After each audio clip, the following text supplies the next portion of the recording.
everyone. This is Loretta Sernowski with Remax Legacy, and welcome to another episode of Living in Rocky Point. And today we have two very special guests. We were just talking about what it's like to work together as a couple, and they're going to tell us all the nitty gritty on that. We have Nate and Leah, and they are the owners of Rocky Point Scuba Dive. Good morning, you guys. Good morning. So tell us a little bit about yourselves, how you got into your business, and what exactly is your business? So it started back in 1988 when I did an intro to scuba in the Bahamas. And that's what sparked my interest, and I became a diver shortly thereafter. I started teaching in 1998. We own Rocky Point Scuba Dive here, located close to Manny's in the Mirador. Okay. But before I had this little location, my dive shop per se was in my garage out in Playa La Jolla. I've owned my home here for 20 years, and that's where I home based. And it started with scuba rangers, with teaching kids. Because that's my first passion is teaching little kids. Yeah. So I used to bring hordes of kids down here and teach them how to dive, and then their parents would get interested, and it's just been a gentle progression. And what about your partner? And my partner. For me, the scuba diving down here actually started. I met my lovely wife back in 2015, or it was 2006, but 2015. When I came down here to get recertified, and we liked each other and decided to keep each other. And that's pretty much when my scuba diving career started. So yeah. For me, are you from Arizona, or where are you both originally from? I'm originally from Kansas, but I moved down to Phoenix in '89. So I feel like I've been around long enough, but that was, I moved down militarily in '89. And I've been there ever since. So. And I'm from Flagstaff. My dad started bringing me down to Rocky Point when I was 6 in 1972. Oh, wow. Yeah, we used to camp on Sandy Beach and camp out where I live by Encanto. And so I've been here since I was a little kid, basically. So basically that's probably why you chose Rocky Point as the location for your business? Yes, that is why. And I'm very familiar with it. So what brought you to the point of, hey, let's open a business, let's have a scuba diving business? What brought you to that point? Well, I started in Flagstaff. I had an indoor pool, which was super convenient. And I started teaching kids, had a little after school program and a weekend program and summer camps in Sedona, Flagstaff, and Phoenix. Mm-hmm. And then I bring the families down here to do open water with these kids. And then it just progressed. I had a beauty salon in Flagstaff, so I taught most of my hair clients how to dive and their kids. So it was just a progression.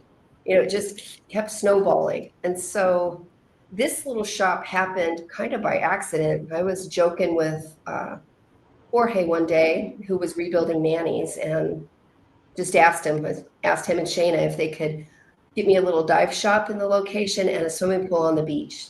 And they said, okay. So here we are. And I used to camp next door when the campground was called Playa Miramar. Uh-huh.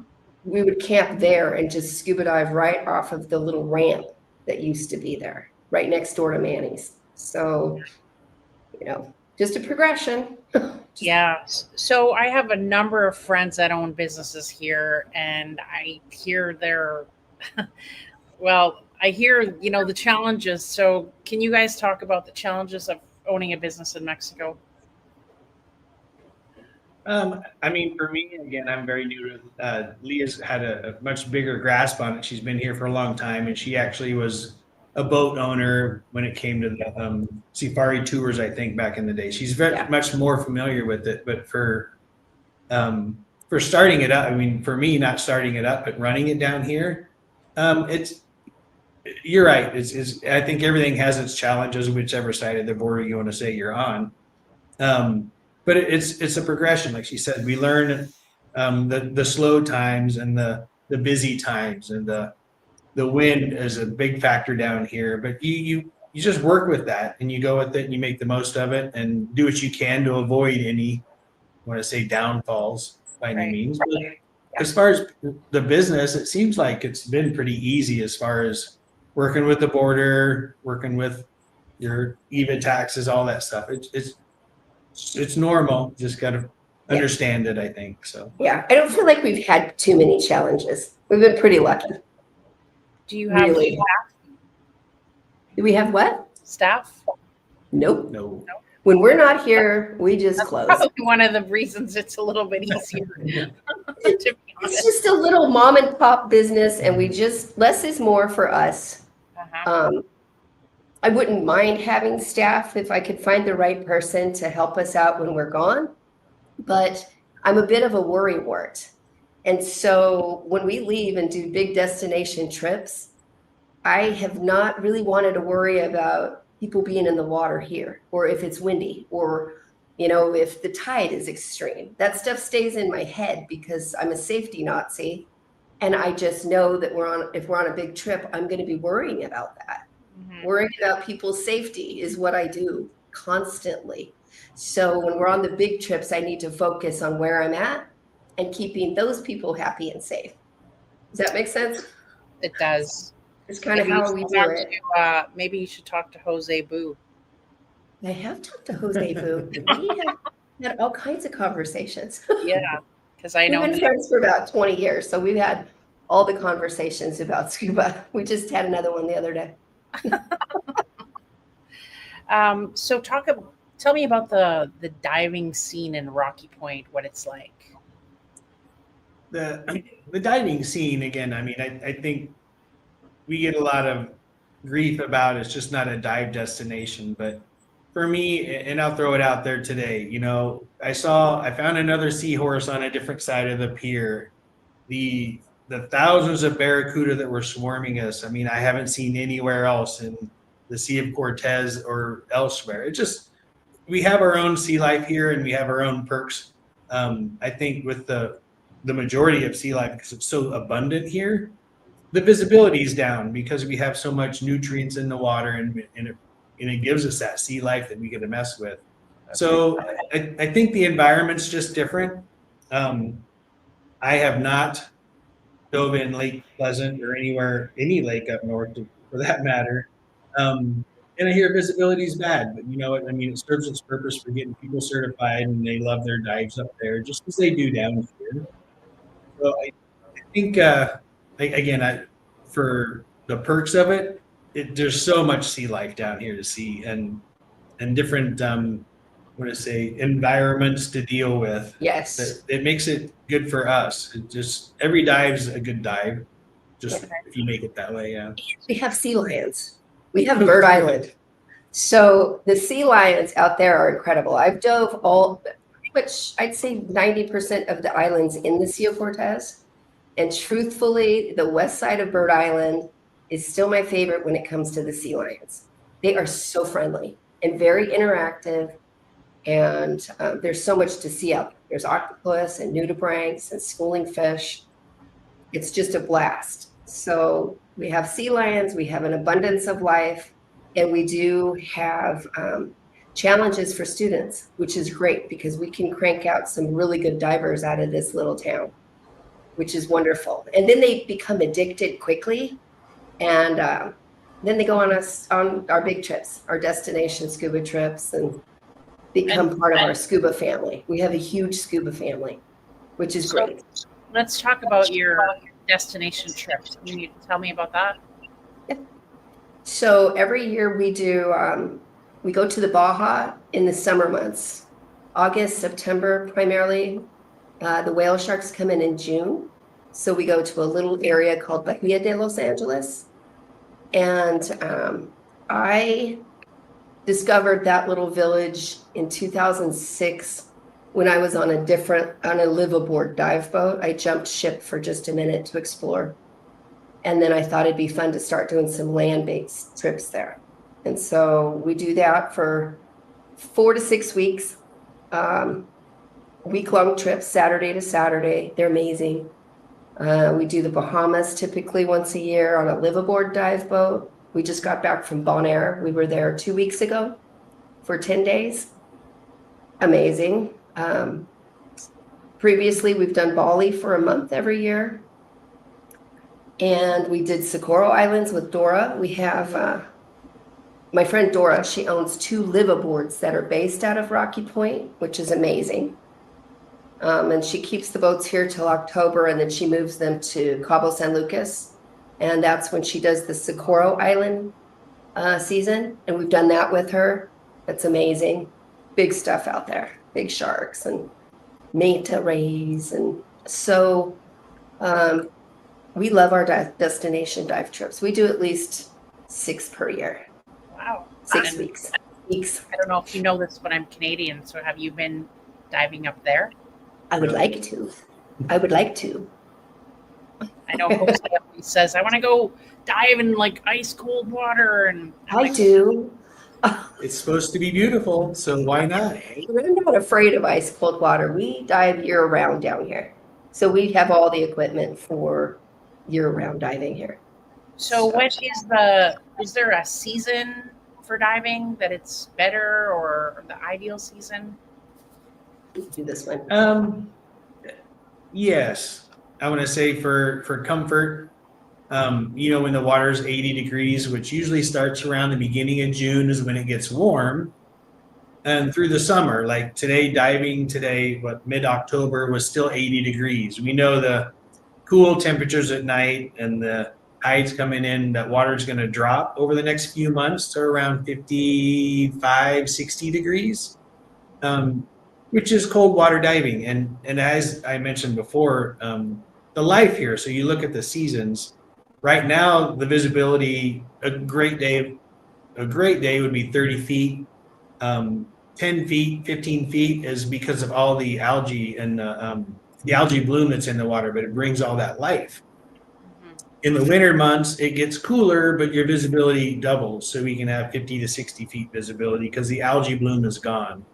So it's like a give and take. I mean, the crystal clear, beautiful diving might be in colder water, but you still have the sea life. In the summer months, the comfortable 80, 84 degree water, it's great for diving in your skins. And you still have the sea life, but the visibility is a little bit down. So it's hit and miss, and we work so much together as a couple. We've managed to separate a little bit. So I run more of the scuba diving here locally, and Leah's phenomenal at throwing together trips. I mean, she has one of our divers who reach out and say, hey, let's go to Cozumel, and she'll have a Cozumel trip thrown together in a week and all planned out. She's marvelous at that. She does great coordinating with all the places she's been before. And we try to respectively plan our trips when the diving is not going to be ideal here. Okay. Summer months when the winds are here and we have better chance of it getting canceled because of winds, or really cold months, December, January, February, super cold diving. So we go somewhere else where it's more comfortable and we can get the divers to follow us. So between that, when we're gone, the shop's closed up, but the diving's not going to be as good anyway. So we have destination trips to fall on. Yeah. And what about sharks? What sharks? I wish we had sharks. We don't have sharks? Really? We have drive-bys once in a while, but I've dove in Rocky Point for 30 plus years, and I have not ever seen a shark underwater. Really? I've seen hammerheads on the surface. Yeah. I saw a thresher down by Porto Lobos, and he took off. I jumped in, and he was like, oh my God, a human. So he took off. But I have not seen any sharks. I wish. Oh, I hope for sharks. Right. I would love to see a great white. It would be great. By. Wouldn't you be scared? No, I would love it. Not below the surface. It would be great. Yeah, we're not their food. We hear of shark attacks further south of here, and it's basically, unfortunately, the commercial divers. Sharks are super smart, and they feed with smell and vibration. So you have a hookah that's making vibration. You can hear the noise. And then they're chumming. They're throwing, fish. They're cleaning the fish overboard. And unfortunately, if you have a diver that's in the water with that type of environment, there might be a case of mistaken identity. Sharks don't attack people on purpose. They go, "Ooh, looks like food," and then they realize that we're not. And it's very rare, extremely rare. Yeah. So an occasional hammerhead sighting on the surface, and they're usually pretty small around here. Yeah. But other than that, no, we've been unfortunate in not seeing any shark activity. Right. But Sapporo, we saw lots of sharks, and it was amazing. Big tiger sharks and silver sharks, and just amazing sharks. Galapagos type of sharks. Same with Galapagos. When we went to the Galapagos, we saw a lot of sharks out there. I've seen nurse sharks further south from here, but not much up here. So let's say I want to have not done this before and I want to try. What's your advice to me? How do you handle me? If I'm nervous? What do you tell the first time scuba divers? We have a couple options, and again, with the activity with the resorts down here, it's something we could probably lean a little bit more towards is it's the intro to scuba. An intro to scuba is literally getting in the pool, whether it be a resort or here at Manny's, and we just give you like just the lowdown crash course of the safeties of diving, and we help you get your gear on, and we just put you in the pool and give you a quick lesson on breathing underwater. And that's just pretty much the extent of it when it comes to the intro to scuba. It's just we want to get you underwater and get the feel for breathing underwater. And usually, anyone 16 and younger is going to be hooked right away. It's just an adventure, right? I mean, there's no fear anyway. Right. But the other one's a scuba experience. And if you want to see sea life and get out and see if you're really going to like it, because, we have so much, I want to say, feedback with claustrophobic. I'm claustrophobic, but if you teach somebody the environment and what they're in, it really does takes it away from that fear and gets you comfortable underwater. But the scuba experience is the same thing. We do a more in-depth explanation of the hazards of diving and the partial pressures and stuff like that. We go get you in a pool, we get you underwater and teach you to breathe. And with some of the skills that we would be required to learn as a student, we also go through those before we take you out into the open water. And that could be off of a boat or even off of a shore. But after we get to the basic understanding of scuba and you're comfortable breathing in the water, we'll take you out for an open water dive, accompanied by either one of us instructors. And we try to do a one tank, maybe 45-minute dive, show you the fish, show you the cool stuff, and just see if you're going to like it or not. I mean, that's the ideal way to understand if you want to pursue it. And with that, because we have given you a portion of the class, anybody who wants to pursue these lessons after the scuba experience, we can apply that towards your scuba lesson. So it does help. Do they buy like a package of 10, or how does that work? Typically, they the scuba experience is $199, and that does include a couple hours in the swimming pool, and then we'll either load them on the boat or we'll go do a shore dive. If they decide that they're hooked and they want to follow through with certification, then we apply $100 towards their certification. Certification is $550. We'll apply the $100, get them signed up for their online course, and then also reserve time here in Rocky Point where they can do their class. And so typically when they come back down, we have them for a full day with pool and classroom time. And then depending on how they do, if they're ready, then the next day we either do a shore dive or a boat dive. And then the next day we do another shore dive or a boat dive. Typically we like to go off the boat because we can get a little bit more depth and teach them things that they're going to need to know when they're out there after they get certified and they go on their first trip. There's some need to knows, how to get on and off the boat. They'll find out whether or not they're going to be seasick. Most people tell us they are never seasick. Well, sometimes they get seasick. So there's just all kinds of things that we can work them through.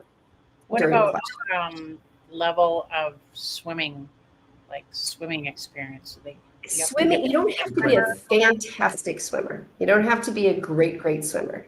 But you do have to have a basic knowledge of how to kick. Kicking, you don't want to be fearful of the water. Some people they have anxiety and they're a little fearful when they start doing this, just the thought of breathing underwater. Right. But you definitely want to just have some sort of general comfort in water. Sure. And then we can work you through the rest of it. Have you ever had someone just go, no, this is not for me? Or does everyone? I've had maybe, truthfully, I can count on both fingers in 30 years. Really not many people. We do private lessons, so we don't have a huge class. So people are getting one-on-one instruction, either with Nate or myself or both of us. And with that environment, we can work through a lot of the things that are freaking them out and get them through it. So we have a pretty good success rate of certification. I don't imagine someone would sign up if they're really don't like water or whatever, scared. Yes, we have a real success story. A good friend of ours from Phoenix. Total fear of the water. I think he was his early 40s, total fear of water, never swam anything, just feared the water. And he just had a desire to get over that. So he actually hired a instructor up in Phoenix, took 2-week course of just hardcore learning to swim and the basic skills and get over that fear. And it was within 3 weeks, he was down here to do scuba lessons. Wow. And he's a very avid diver now. He goes on a lot of our trips, loves it. It was just getting over that. So I would say, even if people with the fear or just the unknown, it's not a deal breaker. Do you know if that place that he went, those people have it at their house? Yeah. Okay, because I'm not a good swimmer. Like, I'm not, and I do have I would say it's a fear of water. So I was going to do the same thing as him, and I started doing the research, and I found that couple that you go to their house every day for whatever 10 days or something like that. Yeah, and all the testimonials were like, "Oh, I'm not scared of water anymore. I can swim great, whatever." So that's good that you did that. I'll have to put that on my checklist. Maybe I'll be your next avid diver. I find out too is it's the distraction. Again, kids are just easy because they're interested and they're excited. Adults, we all know better than being told how to breathe underwater, right? Sometimes, but it's really the distraction. If you get underwater and you start looking at some of the coolest fish and it mesmerizes you and you don't think too much into it anymore, and then you're diving. And then you just get over that so quick because it's just so much to look at down there. It takes your mind out of the fear. So it is pretty fun. Yeah, and besides the water, people are scared of getting bit or something biting them, and it just doesn't happen, right? Right. Yeah. It really doesn't. And this little home port that they built to bring in the cruise ships, the dock, that has really turned into quite a nice classroom for us. And it is an artificial reef. I would really like to use the rest of those blocks in certain areas just for shore erosion and to create more life out there. Like, if they could just dump a couple piles out in the sea for us, that'd be great. We'd have more dive locations, more fish, and it's bringing so much life up here. It's cool. And all the little corals that are growing on it, and there's all kinds of stuff. You should ask them. Turtles out there. Not like they're using them. I know, they're just sitting back there. It's not decoration. I know that. We need them. We need them to go into the sea. Now, I heard you mention safety, safety, safety. Can you discuss how you enforce that with your business? You want to do this? You want me to do it? We're both, as I didn't know if you knew, but my background's military and an aircraft mechanic. So again, safety's always been beaten into us that it's your first priority. So I come from a background where, again, I look at everything. People's lives are at stake with the equipment, everything they use, Sure. with the environment conditions you're in, everything. And Leah, just being an instructor for so long, she has it down, and she's seen the incidences, not through us, fortunately, but through other dive companies or for just random situations that have happened, and she always takes that into consideration. From then on, our safety factor of making sure our people and our divers are all ethical, just safe. Right. And we do periodic testing on our compressor and send off air analysis reports. We get a report, telling us our air is good, that we're filling in these tanks. So we know that that's good. We always have oxygen and a first aid kit on the boat. We're both CPR, oxygen provider, and first aid trained. I'm a mom, so everybody that I teach is 10 years old in my brain. And I'm just going to make sure they're okay. Yeah. Right. So it's just what we do. And just precautions. We have surface markers on all the BCs. So if somebody came up to the surface away from us, which doesn't happen because we are so conscious of where our divers are, but if they did, they can blow up a surface marker and the other pongas in the area can see that and they won't get hit, because we know pongas don't see well out there, people on the surface. So we make sure that our divers are visible. We have whistles. We just have all the safety stuff just in case. We haven't had to use it, knock on table, right. But I've seen a lot of interesting things and I've heard a lot of interesting stories, especially being down here such a long time, about people that have gone out during an outgoing tide and they don't know what that means. And then they go on a nice little dive and then they're now having to really struggle to get back to the shore. Sure. So we teach that in our class. We teach an in-depth tide lesson, the tide chart. Mm-hmm. And I insist everybody puts either windy or wind alert on their phone so they can keep an eye on this stuff. Because we have pretty extreme tides here, and we all know we have extreme winds that can pop up. Or we know it's nice from 10 in the morning and then 1 o'clock the wind is going to pop up. People just need to be educated on that. So we educate them in our classroom. Well, Rocky Point has the world's second most erratic tide pattern. It's crazy. And we have a lot of current with that. Full moon and new moon, massive current, which is great training. I love it. Yeah. And do you know what the world's first most erratic tide pattern is? I think it's in the Red Sea somewhere. No. Where? It's actually in Canada, the Bay of Fundy. Oh, there you go. So that might be a good place to dive up there. There you go. It's on the east coast. If you like that current stuff. Yeah. Right. Well, you guys are used to it. And let's talk about running the business as a couple. How is that? Lovely. It's lovely. We've had our challenges because I've been doing it for such a long time. And, I'm a little set in my ways. Mm-hmm. So, yeah, just a little bit. But just kind of, just having to get over my control freakness and trust that he's going to do the same thing that I'm going to do. Right. Safety wise. And now I know, but it took a hot minute for me to realize that, just because it's me. But he's a wonderful instructor, and he's come a long way from being my student. And he came down for a scuba refresher course, and I didn't feel his training was adequate, so we started him over, and he had to go through my course. You failed. And Yeah, he Yes. sealed it. So he went through my whole course and just kept progressing.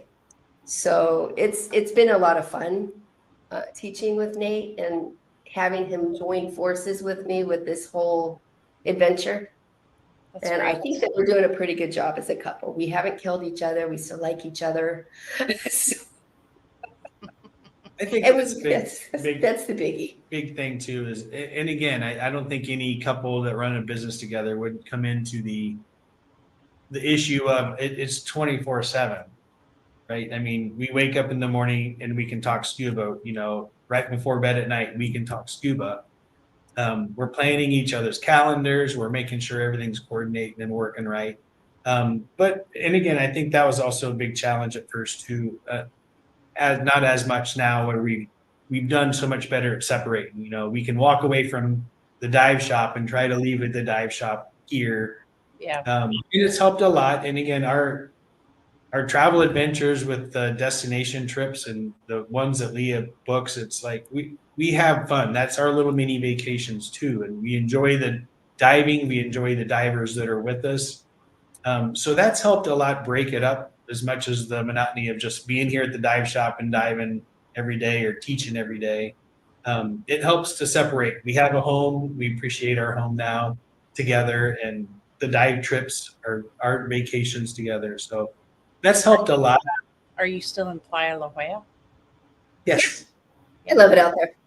Yeah, I've got 2 listings out there. So I think we're sharing one. that's awesome. And Yeah, I love Playa La Jolla. topic, but you guys have a dog? We have 2 dogs. Oh, that's good to know. I'm Well, on we the. just rescued another one from Barb's. That's great. I'm on the board, so I'm always like, "Do you have a dog? Do you have a dog?" Because what a cute thing, like the diver dog, right? Yeah, we have 2 diver dogs now. That's So great. they're the sweetest pups. And you just rescued one?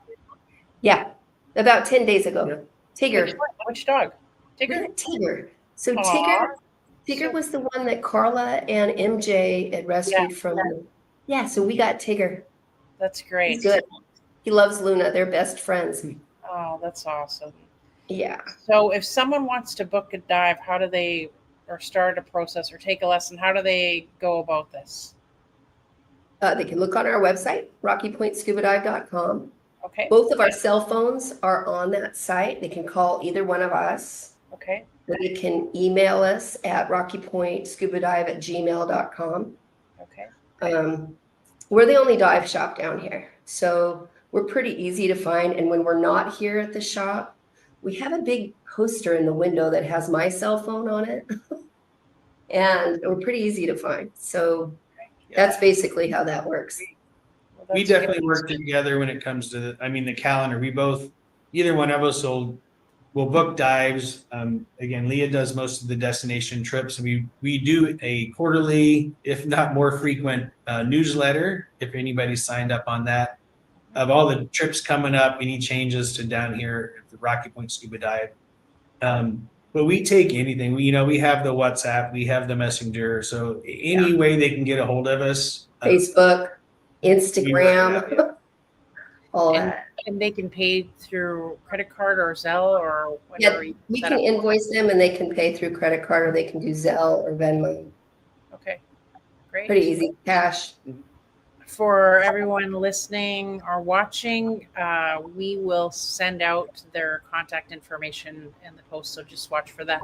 Thanks so much, you guys, for today. I learned a lot. I'm definitely going to put it on my radar to go where your friend did, and then maybe I'll be your next avid scuba person. Sure. Have a great Great. day, you guys. Thank you. Thank you. Have a great day. Bye. Bye. Bye.